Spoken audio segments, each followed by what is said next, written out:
दोस्तों, सूरत के अंदर एक करोड़पति व्यक्ति रहा करता है जिसका नाम राजेश है।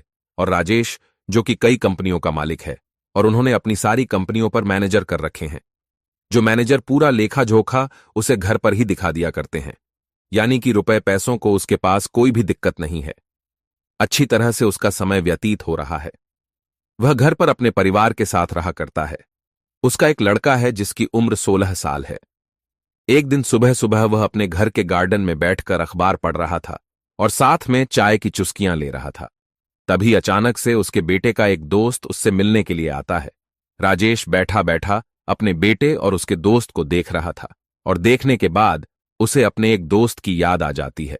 इसके बाद जो राजेश होता है वह अपने दोस्त से मिलने का फैसला करता है और घर के अंदर जाकर अपनी पत्नी से सामान पैक करने के लिए कहने लगता है और कहता है कि हमें अपने दोस्त से मिलने के लिए जाना है।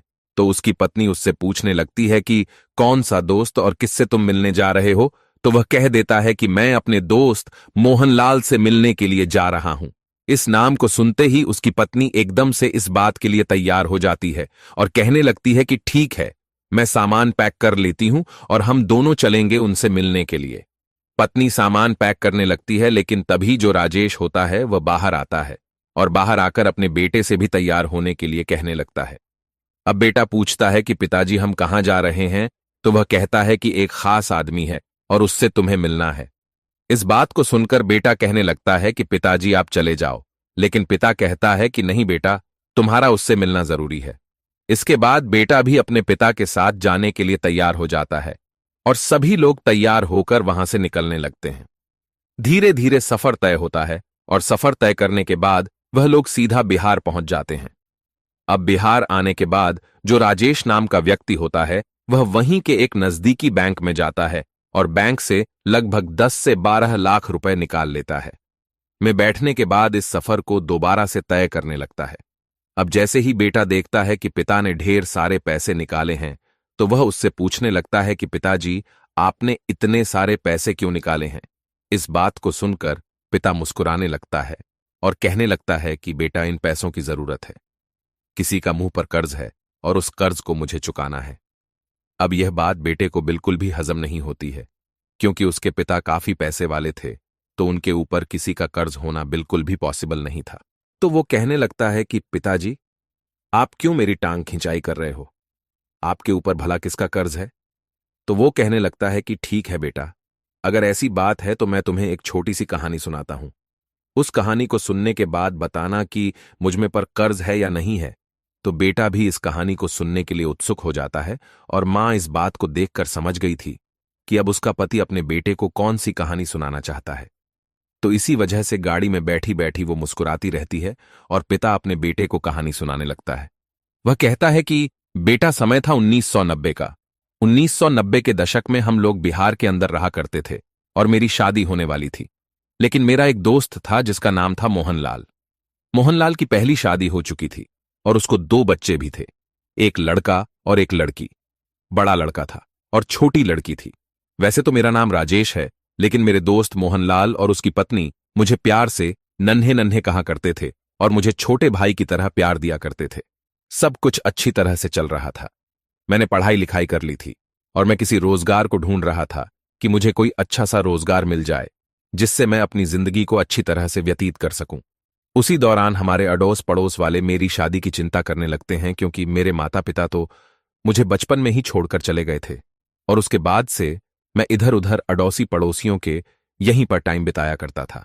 लेकिन सबसे ज्यादा मैं मोहनलाल के यहां पर टाइम बिताया करता था। वह मेरा अच्छे से ख्याल रखा करता और बड़े भाई की तरह मुझे हर बात को समझाया करता। अब जब अड़ोस पड़ोस वाले शादी के लिए कहते हैं तो मैं भी अपनी शादी कर लेता हूं। लेकिन शादी के बाद मुसीबतें आनी स्टार्ट हो जाती हैं, क्योंकि शादी के बाद अब मैं अकेला तो रह नहीं गया था। मुझे घर बसाना था और घर के अंदर घर को चलाने के लिए पैसे चाहिए और मेरे पास बिल्कुल भी पैसे नहीं थे। मैं इन्हीं सब बातों से बहुत ज्यादा परेशान रहा करता और जब भी मैं मोहनलाल से इन बातों को किया करता तो वह कुछ ना कुछ सहारा मुझे दे दिया करता और कहा करता कि तू चिंता मत कर, मैं हूं तेरे साथ। इन सभी बातों से मैं काफी ज्यादा परेशान हो गया था और अब मुझे कुछ बड़ा करना था। इसीलिए मैं सोचता हूं कि मैं कहीं बाहर चला जाऊं और वहां पर रहकर मेहनत मजदूरी करके अपना भरण पोषण करूं। मैं बाहर जाना चाहता था, लेकिन बाहर जाने के लिए भी पैसे लगते हैं और मेरे पास बिल्कुल भी पैसे नहीं थे। इसके बाद लगभग 1992 में मैं अपने दोस्त मोहनलाल के पास जाता हूं। वहां पर उनकी पत्नी शारदा भी बैठी हुई थी और हम दोनों पति पत्नी उनसे बातें करने लगते हैं। बातों ही बातों में मैं उसे बता देता हूं कि मुझे बाहर जाना है और बाहर जाने के लिए मुझे कुछ पैसों का इंतजाम करना है। मैं उनसे कहता हूं कि यार, ऐसा कर मेरी जमीन को बेच दे और उससे मुझे जो भी पैसे मिलेंगे उन पैसों से मैं अपना रोजगार चला लूंगा। लेकिन तभी मोहनलाल और उसकी पत्नी कहने लगते हैं कि अरे, ऐसी कौन सी बात हो गई जो तू जमीन को बेचने की बात कर रहा है?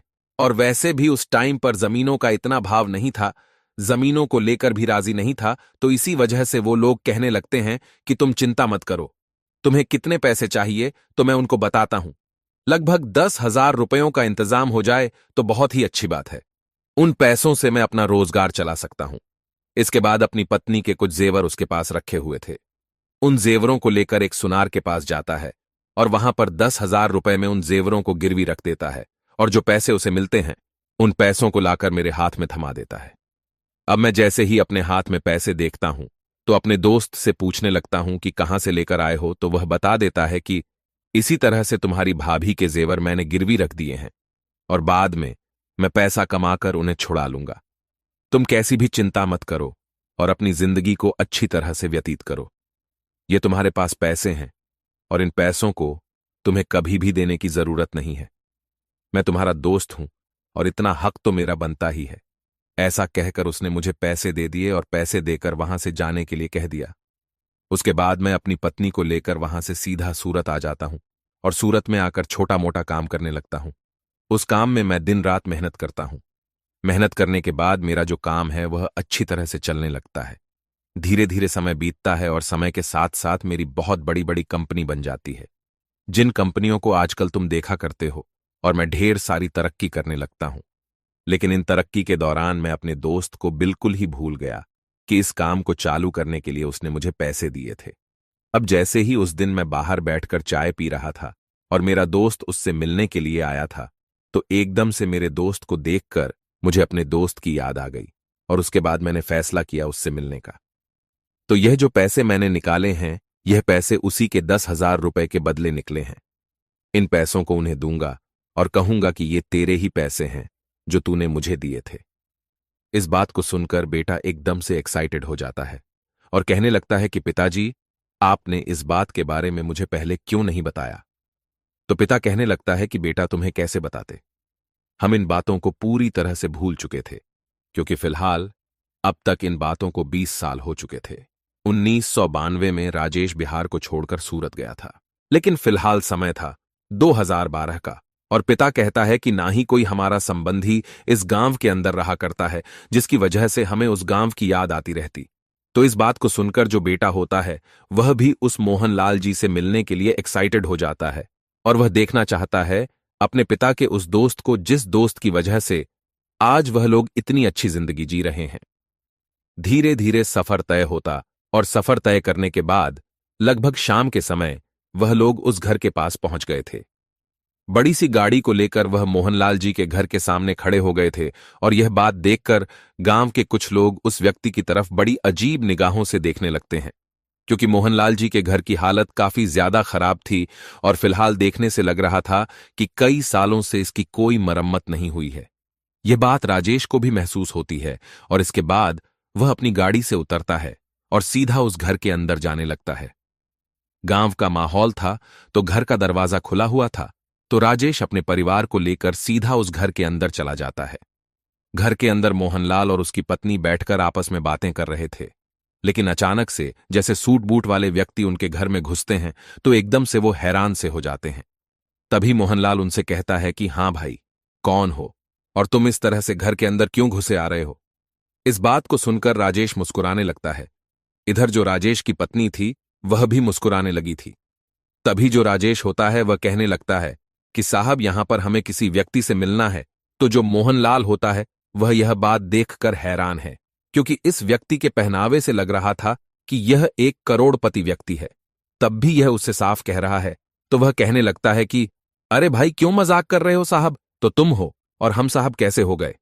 तो राजेश कहने लगता है कि नहीं साहब, मेरे लिए तो आप ही साहब हो। अगर आप नहीं होते तो आज मैं ऐसा नहीं होता। इसके बाद मोहनलाल कहने लगता है कि देखो भाई, मजाक मत करो। मजाक काफी हो गए और यह बताओ कि तुम हो कौन। तो जो राजेश होता है वह कहने लगता है कि साहब, वैसे तो मेरा नाम राजेश है, लेकिन प्यार से कुछ लोग मुझे नन्हे नन्हे कहकर पुकारा करते थे। अब जैसे ही मोहनलाल और उसकी पत्नी शारदा इस बात को सुनते हैं कि नन्हे नन्हे कहकर उसे कोई पुकारा करता था, तो एकदम से उन्हें नन्हे की याद आ जाती है और वो लोग गौर से देखकर पहचान लेते हैं कि ये वही नन्हे है जिसे उन्होंने 10,000 रुपये दिए थे और वो इस गांव को छोड़कर चला गया था। तो एकदम से जो मोहनलाल जी होते हैं उसकी आंखों से आंसू टपकने लगते हैं और वो भागकर एकदम से नन्हे को गले लगा लेते हैं। कहते हैं कि अरे नन्हे, तू तो पूरा बदल गया और देखने से बिल्कुल भी पहचान में नहीं आ रहा है। और जब मोहनलाल गले लगता है राजेश के, तो राजेश की आंखों में आंसू आने लगते हैं और वह भी फूट फूट कर रोने लगता है। अब जैसे ही माहौल थोड़ा सा शांत होता है तो उसके बाद जो राजेश की पत्नी होती है वो एकदम से मोहनलाल जी के पैर छूने लगती है। अब गांव के कुछ लोग यह सब कुछ देखकर चौकन्ना हो गए थे और वह घर के अंदर ताका झांकी कर रहे थे। जैसे ही वो देखते हैं कि वो करोड़पति व्यक्ति गाड़ी में बैठकर उनके घर पर आया है और उसके बाद उसकी पत्नी इन गरीब लोगों के पैर छू रही है, तो वो लोग भी हैरान हो जाते हैं और घर की दीवारों से कान लगाकर सुनने लगते हैं। तभी जो मोहनलाल जी की पत्नी होती है वो कहने लगती है कि अरे इसी तरह से खड़े खड़े बात करोगे या इनको बैठने के लिए भी पूछोगे। इसके बाद जो मोहनलाल जी होते हैं उन सभी को बिठाते हैं और बिठाने के बाद उनसे हालचाल पूछने लगते हैं।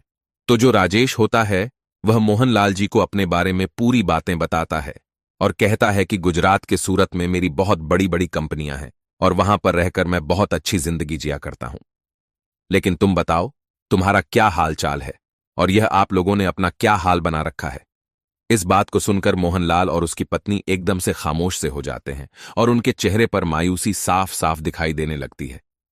तभी जो राजेश होता है वह मोहनलाल का हाथ अपने हाथ पर रखता है और कहता है कि दोस्त, तू बेशक से मेरा दोस्त है, लेकिन तू मेरे लिए बड़े भाई से कम नहीं है, क्योंकि शायद अगर तू मेरी उस टाइम पर मदद नहीं करता तो मैं इतना बड़ा व्यापारी नहीं बन पाता और मेरे इतने बड़े बिजनेस नहीं हो पाते। अगर तुम्हें कैसी भी कोई समस्या है तो तुम बेझिझक होकर मुझे बता सकते हो। आखिर क्या हुआ है ऐसा जो तुम्हारी हालत ऐसे है। तो उसके बाद जो मोहनलाल जी होते हैं वह अपने बारे में उसे बताने लगते हैं। कहते हैं कि जब तू यहां से चला गया था तो हमने 10,000 रुपए दे दिए थे। तो उसके बाद हम दोनों पति पत्नी मेहनत करते हैं और मेहनत करने के बाद उन जेवरों को तो छुड़ा लेते हैं, लेकिन धीरे धीरे परिवार के अंदर बहुत कुछ चेंज होने लगता है। मेरी तबीयत खराब होने लगती है, बच्चे बड़े होने लगते हैं, उनकी पढ़ाई लिखाई का खर्चा और साथ में बेटी जवान होने लगती है। धीरे धीरे मैं बीमार रहने लगा और बीमारी के कारण मुझसे कमाने के लिए नहीं जाया जाता है। मेरा बेटा जो कि बाहर मेहनत मजदूरी किया करता है और मेहनत मजदूरी करने के बाद परिवार की आर्थिक स्थिति को मजबूत करना चाहता है, लेकिन कैसे भी कर ले, इतना पैसा वो कहां से जोड़ सकता है। जो भी पैसे वो कमाया करता है उन पैसों से घर का खर्च चला करता है और साथ में मेरी बीमारी का इलाज भी हुआ करता है। मैंने अपनी बेटी को उसके मामा के यहां पर छोड़ रखा है ताकि घर का खर्च कुछ कम हो सके। और इन बातों को बताते हुए मोहनलाल जी एक बार फिर से फूट फूट कर रोने लगते हैं और उनकी पत्नी शारदा की आंखों में भी आंसू आ जाते हैं। तो राजेश और उनकी पत्नी दोनों उनको संभालते हैं और उसके बाद उस ब्रीफकेस को, जिस ब्रीफकेस के अंदर ढेर सारे रुपए थे, उसको उनके सामने रखते हैं और कहते हैं कि देखो, मैं तो तुम्हारा कर्ज चुकाने के लिए तुम्हारे पैसों को लेकर आया था, लेकिन लगता है अब तुम्हें इनकी कोई भी जरूरत नहीं है। इसके बाद मोहनलाल कहने लगता है, अरे भाई, मैंने तुमसे कह तो दिया था कि यह कोई कर्ज नहीं है, यह तो हमारा प्यार है जो हमने तुम्हारे लिए किया था। वो लोग इसी तरह की बातें कर रहे थे और तभी यहां पर जो मोहनलाल जी होते हैं उनका बेटा आ जाता है जो कि अब तक मजदूरी कर रहा था। और इसके बाद जैसे ही वो घर के अंदर इन लोगों को बैठे देखता है तो एकदम से हैरान हो जाता है। तभी मोहनलाल जी अपने बेटे को इशारा करते हैं और उसे अपने पास बुलाकर बिठा लेते हैं। वह राजेश से कहते हैं कि राजेश, यह है मेरा बेटा जो कि मेहनत मजदूरी करके अपने परिवार की आर्थिक स्थिति को मजबूत करना चाहता है। तो राजेश मोहनलाल जी के बेटे से पूछने लगता है कि बेटा तुम क्या किया करते हो।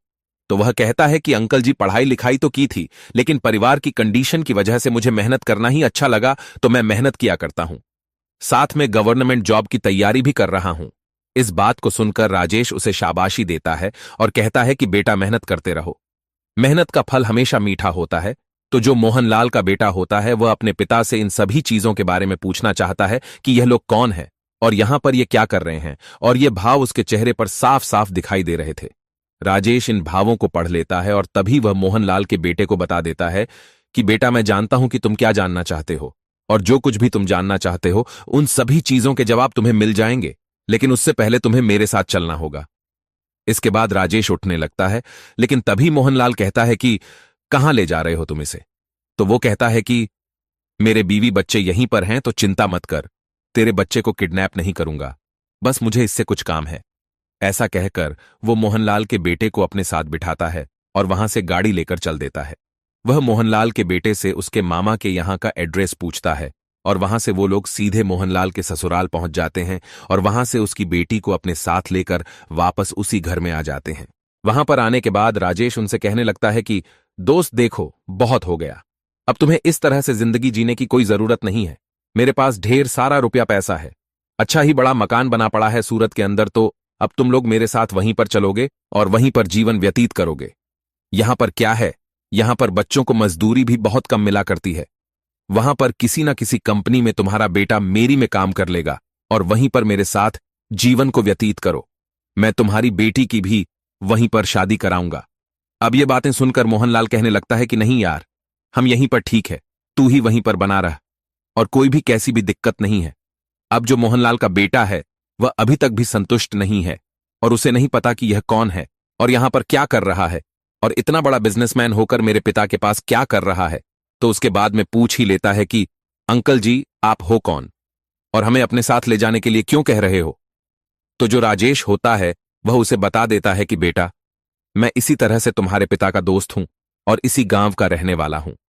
अब गांव वाले जो बाहर से इस बात पर निगाह हटाए हुए थे, उन लोगों को भी पता चल जाता है कि यह कौन है और यहां पर क्या कर रहा है। तो गांव के कुछ गंवार लोग वहां पर आते हैं और आने के बाद उससे अपनी जान पहचान बढ़ाने लगते हैं। राजेश इन सभी बातों को समझ गया था और वह कहने लगता है कि ठीक है, आप जो भी कह रहे हो वह सभी बातें ठीक है, लेकिन फिलहाल मुझे अपने दोस्त को अपने साथ ले जाना है। तो राजेश का दोस्त मोहनलाल कहने लगता है कि भाई, अभी तो रात हो गई है, कल सुबह देखते हैं, आज रात तुम यहीं पर रुको और कल सुबह देखते हैं कि क्या होना है। ऐसा कहकर मोहनलाल राजेश के परिवार और राजेश को वहीं पर रोक लेता है और रात भर वो आपस में एक दूसरे से बातें करते रहते हैं। रात भर में उन लोगों ने तय कर लिया था कि वो लोग वहीं पर चले जाएंगे और वहीं पर अपनी आगे की जिंदगी बिताएंगे। दूसरे दिन सुबह सुबह जो राजेश होता है पूरे परिवार को लेकर वहां से सूरत अपने घर में आ जाता है और वहीं पर उन्हें आदर सम्मान के साथ रखने लगता है। राजेश ने मोहनलाल की बेटी की शादी एक बहुत ही बड़े घर में तय कर दी थी और बेटे को कंपनी के अंदर बहुत बड़ा मैनेजर बना दिया था। कुछ दिनों बाद मोहनलाल के बेटे की भी शादी हो जाती है और शादी होने के बाद उसकी जो पत्नी आती है वह भी उसी घर के अंदर रहने लगती है। इसके बाद मोहनलाल का बेटा अपने लिए एक अलग से मकान खरीदता है और उसके अंदर अपनी पत्नी के साथ रहने लगता है। मोहनलाल और उसकी पत्नी शारदा कभी अपने दोस्त के यहां पर रहा करते तो कभी अपने बेटे के यहां पर रहा करते हैं और अच्छी तरह से अपने समय को व्यतीत करते हैं। अब गांव वाले भी जान चुके थे कि हमारे यहां का एक व्यक्ति वहां पर बहुत बड़ा व्यक्ति बन गया है, तो गांव से भी कुछ लोग उसके पास आने लगते हैं अपने अपने बच्चों की सिफारिश लेकर और कहते हैं कि हमारे बच्चों को भी कंपनी में काम दे दो ताकि वह भी अपने भविष्य को बेहतर कर सके। तो वह गांव के कुछ व्यक्तियों को वहां पर लगा लेता है और हंसी खुशी अपना जीवन व्यतीत करता है। और फिलहाल 2014 में मोहनलाल जी की मौत हो चुकी है। उसका बेटा सूरत के अंदर वहीं पर रहा करता है और उसके 3 बच्चे हैं। राजेश के बेटे की भी शादी हो गई है और शादी होने के बाद उसके 2 बच्चे उसके साथ रहा करते हैं। राजेश का बेटा और मोहनलाल का बेटा भी इसी तरह से एक दूसरे के अच्छे मित्र हैं और मोहनलाल का बेटा राजेश के बेटे को छोटा भाई समझा करता है। तो दोस्तों, यह थी आज की कहानी। आप लोगों को कहानी कैसी लगी कमेंट बॉक्स में बता देना। वीडियो अगर अच्छी लगी तो वीडियो को लाइक और चैनल को सब्सक्राइब जरूर करें ताकि हमें थोड़ा सा हौसला मिले आप लोगों के लिए ऐसे ही अच्छे अच्छे वीडियो बनाने के लिए। इन कहानियों को सुनने का उद्देश्य किसी को परेशान करना बिल्कुल भी नहीं है। ये कहानी आपको इसलिए सुनाई जाती है ताकि आप लोग इन कहानियों में से कुछ ना कुछ सीख सको और अपने जीवन में उस चीज को अप्लाई कर सको। मिलते हैं किसी अगली वीडियो में नए टॉपिक के साथ। तब तक के लिए जय हिंद, जय भारत। आप सभी का बहुत बहुत धन्यवाद।